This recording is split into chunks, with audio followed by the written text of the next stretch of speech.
राधे राधे प्रिय साधकों। जब जीवन में सब कुछ ठहर सा जाए, जब आगे बढ़ने की हर कोशिश दीवार से टकराकर लौट आए, तब सबसे पहली साधना होती है ठहर जाना। न भागना, न लड़ना, न ईश्वर से सवाल करना, बस ठहर जाना। क्योंकि जो आत्मा दौड़ रही होती है वो सत्य को देख ही नहीं पाती। नदी जब उफान पर होती है तो उसमें अपना प्रतिबिंब नहीं दिखता, लेकिन वही नदी जब शांत होती है तो आकाश भी उसमें उतर आता है। ठीक वैसे ही जब मन शांत होता है तभी मार्ग प्रकट होते हैं। गोपिका ने एक दिन राधा रानी से पूछा, माँ, जब सब कुछ छिनता हुआ लगे तो मन कैसे संभालें? राधा रानी मुस्कुराईं और बोली, बिटिया, समझो छीना नहीं जा रहा, तुम्हें हल्का किया जा रहा है। जो उड़ने वाला होता है उसके बोझ पहले उतारे जाते हैं। जीवन जब तुम्हें खाली कर रहा हो तो ये मत मान लेना कि तुम टूट रहे हो। कभी कभी ईश्वर पात्र को खाली करता है ताकि उसे अमृत से भर सके। भरा हुआ पात्र कभी नया नहीं ले सकता। जब तुम्हें लगे कि सारे रास्ते बंद हो गए हैं, तब समझ लेना जीवन तुम्हें बाहर से मोड़कर भीतर की दिशा में ले जा रहा है। बाहर के रास्ते भीड़ तक ले जाते हैं, भीतर का रास्ता आत्मा तक। एक दीपक को देखो, वो बाहर अंधेरा होने पर ही जलता है। उजाले में दीपक की जरूरत नहीं पड़ती। ठीक वैसे ही ईश्वर भी सबसे अधिक पास तभी आते हैं जब चारों ओर अंधेरा हो। जब मेहनत के बाद भी फल न मिले, जब सच्चाई के बदले मौन या अपमान मिले, जब अच्छे कर्मों के बाद भी आंखें भीग जाएं, तब मन पूछता है कि यदि आप साथ हैं तो ये सब क्यों? उसी क्षण ईश्वर उत्तर नहीं देते, वे तैयार करते हैं। क्योंकि कुछ उत्तर शब्दों से नहीं, अनुभव से समझाए जाते हैं। जिसे ईश्वर गढ़ते हैं उसे पहले तोड़ते हैं, कमजोर करने के लिए नहीं, बल्कि नया स्वरूप देने के लिए। मिट्टी को मथो बिना घड़ा नहीं बनता। जब रास्ता दिखाई न दे तो पीछे मत देखो, वहां केवल पछतावा है। आगे मत देखो, वहां केवल भय है। बस भीतर देखो, क्योंकि भीतर वही बैठा है जो कभी तुम्हें गिरने नहीं देगा। तुम असफल नहीं हो, तुम सीख के दौर में हो। तुम कमजोर नहीं हो, तुम बस थके हुए हो। कभी कभी ईश्वर सभी दरवाजे बंद कर देते हैं ताकि तुम उस एक दरवाजे को देख सको जो हमेशा खुला था, तुम्हारा अपना हृदय। सबसे बड़े परिवर्तन अक्सर सबसे अकेले क्षणों में आते हैं। जब कोई साथ नहीं होता तभी आत्मा बोलती है, जो आज तुम्हें रुला रहा है वही कल तुम्हें सबसे मजबूत बनाएगा। लेकिन दर्द के समय ये बात कड़वी लगती है, क्योंकि पीड़ा दर्शन नहीं देखती, वो केवल महसूस होती है।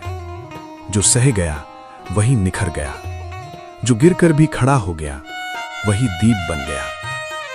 हार तब नहीं होती जब रास्ते बंद हो, हार तब होती है जब प्रयास बंद हो जाए।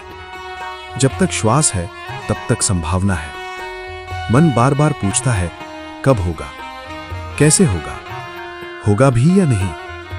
लेकिन जब तुम कब और कैसे में उलझते हो, तब तुम इस क्षण की शक्ति खो देते हो। और जो वर्तमान को खो देता है वो भविष्य को नहीं थाम सकता। जब जीवन सब कुछ उल्टा कर दे तो ये मत पूछो, मेरे साथ ही क्यों, ये मुझे क्या सिखाने आया है। हर अंधेरा किसी नई रोशनी की तैयारी होता है। रात जितनी गहरी होती है, सुबह उतनी ही निकट होती है।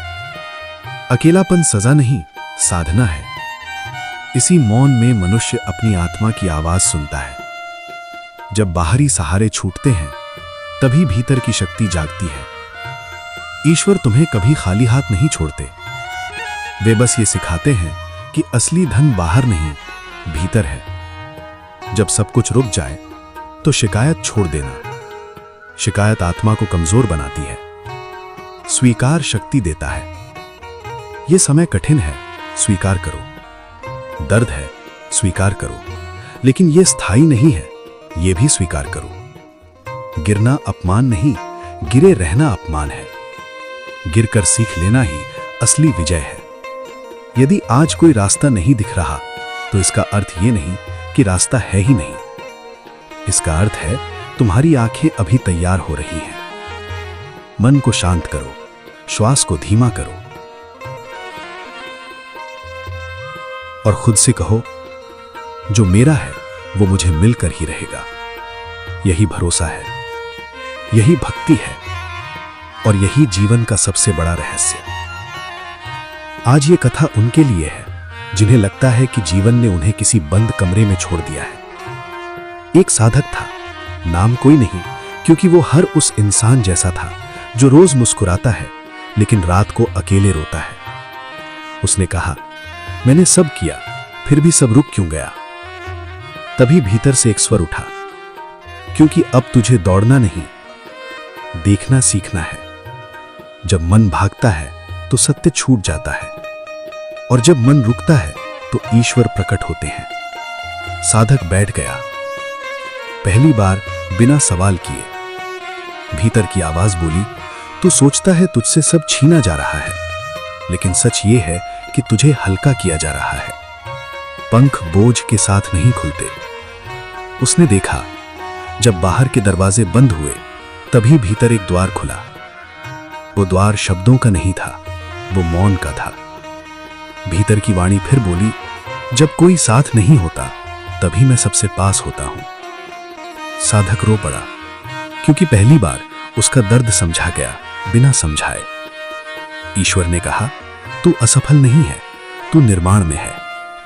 मैं जिसे चुनता हूं उसे पहले तोड़ता हूं ताकि वो पहले जैसा ना रहे। जैसे सोना आग में तपकर ही शुद्ध होता है।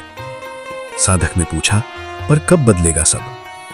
उत्तर आया, जब तू कब पूछना छोड़ेगा। जो वर्तमान में टिक गया, भविष्य स्वयं उसके पास आता है। धीरे धीरे साधक का भय पिघलने लगा। रास्ते नहीं खुले, लेकिन दृष्टि खुल गई, और जो देखना सीख ले उसके लिए कोई मार्ग बंद नहीं रहता। भीतर की वाणी बोली, अकेलापन सजा नहीं, ये साधना है। इसी में तेरी असली शक्ति जन्म लेगी। उस दिन साधक जीत कर नहीं उठा, समझ कर उठा, और यही सबसे बड़ी जीत होती है।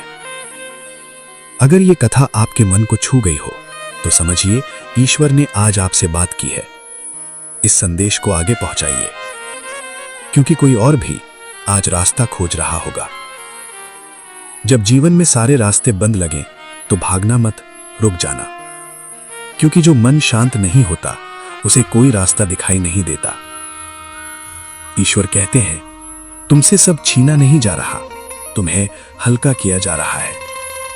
जो उड़ने वाला होता है उसके बोझ पहले उतारे जाते हैं। जब बाहर के दरवाजे बंद होते हैं तभी भीतर का द्वार खुलता है, और भीतर बैठा है वही ईश्वर जो तुम्हें कभी गिरने नहीं देता। जब कोई साथ ना हो तो समझ लेना ईश्वर सबसे पास है। तुम असफल नहीं हो, तुम निर्माण में हो। जिसे ईश्वर चुनते हैं उसे पहले गढ़ते हैं। रास्ता ना दिखे तो डरना मत। अंधेरे में विश्वास के सहारे चलना ही असली साधना है। जो आज तुम्हें तोड़ रहा है वही कल तुम्हें सबसे मजबूत बनाएगा। बस विश्वास रखो। हे पार्थ, जब जीवन में तुम्हें लगे कि सारे रास्ते बंद हो गए हैं तो घबराना मत। मैं तुम्हें रोक रहा हूं ताकि तुम टूटो नहीं, बचो। तुम सोचते हो कि तुमसे सब छीना जा रहा है, पर मैं तुम्हें हल्का कर रहा हूं। जो उड़ने वाला होता है उसके बोझ पहले उतारे जाते हैं। जब बाहर के द्वार बंद हों तो भीतर देखो, क्योंकि भीतर मैं बैठा हूं। तुम असफल नहीं हो, तुम निर्माण में हो। जिसे मैं चुनता हूं उसे पहले गढ़ता हूं। अंधेरे से मत डरो, उजाले में तो हर कोई चलता है, पर विश्वास के सहारे अंधेरे में चलना ही साधना है। कर्म करो, फल मुझे सौंप दो, रास्ता स्वयं बन जाएगा। मैं तुम्हारे साथ हूं, हर श्वास में, हर क्षण में। आज श्री कृष्ण उस हृदय से बात करने आए हैं जो थक चुका है, जो समझ नहीं पा रहा कि सब रुक क्यों गया है। श्री कृष्ण, हे पार्थ, मैं तुम्हें गिराने नहीं रोक रहा, मैं तुम्हें बचाने के लिए रोक रहा हूं। ये कथा उनके लिए है जिन्हें लगता है कि जीवन ने उन्हें बीच रास्ते में रोक दिया है। कुरुक्षेत्र से दूर एकांत में बैठा अर्जुन आज युद्ध से नहीं अपने मन से हार रहा था। अर्जुन, माधव, मैंने धर्म चुना, फिर भी सब उल्टा क्यों है? मेहनत की पर परिणाम नहीं, सच बोला पर अपमान मिला। यदि आप साथ हैं तो ये सब क्यों? पार्थ, जब जीवन तुम्हें रोक दे तो समझो मैं तुम्हें बचा रहा हूं। तुम दौड़ रहे थे इसलिए सत्य धुंधला था। अब ठहरो, क्योंकि शांत मन में ही मार्ग उतरता है। तुमसे छीना नहीं जा रहा, तुम्हें हल्का किया जा रहा है। जो उड़ने वाला होता है उसके बोझ पहले उतारे जाते हैं। तुम अंधेरे से डरते हो क्योंकि तुमने उजाले में चलना सीखा है। पर पार्थ, अंधेरे में विश्वास के सहारे चलना ही साधना है। जब बाहर के द्वार बंद होते हैं तभी भीतर का द्वार खुलता है, और भीतर मैं बैठा हूं। अर्जुन, पर प्रभु, मन बार बार पूछता है कब होगा, कैसे होगा? श्री कृष्ण, जब तुम कब और कैसे में उलझते हो तब वर्तमान खो देते हो, और जो वर्तमान खो दे वो भविष्य नहीं पकड़ सकता। तुम्हारा अधिकार कर्म पर है, फल पर नहीं। कर्म करो, फल मुझे सौंप दो। अकेलापन सजा नहीं, साधना है। जब सब सहारे छूटते हैं तभी भीतर की शक्ति जागती है। जो आज तुम्हें रुला रहा है वही कल तुम्हें अडिग बनाएगा। अर्जुन, शांत स्वर में, अब मैं समझ गया माधव, रुकावट दंड नहीं, रक्षा है। श्री कृष्ण, यही बोध है पार्थ। जिस दिन मन जीत लिया उस दिन युद्ध अपने आप जीत लिया जाता है। वाचक, यदि आज रास्ते बंद लगें तो डरिए मत। शायद ईश्वर आपको गलत दिशा से मोड़कर आपके सत्य की ओर ला रहे हैं। राधे राधे। दोस्तों, जिंदगी एक संघर्ष है और श्री कृष्ण हमारे सारथी। अगर आप चाहते हैं कि आपके जीवन के रथ को सही दिशा मिले तो परेश पराधी चैनल को सब्सक्राइब करके इस परिवार का हिस्सा बने। मेरा एक छोटा सा चैलेंज, इस वीडियो को देखने के बाद आज आप कौन सा एक बुरा काम छोड़ेंगे, कमेंट में लिखकर बताएं। मैं हर एक कमेंट को पर्सनली पढ़ूंगा और रिप्लाई करूंगा। याद रखिए, आपकी एक छोटी सी शुरुआत आपकी पूरी दुनिया बदल सकती है। मैं हूं आपका दोस्त परेश। मिलते हैं अगले प्रेरणादायक वीडियो में। जय श्री कृष्ण।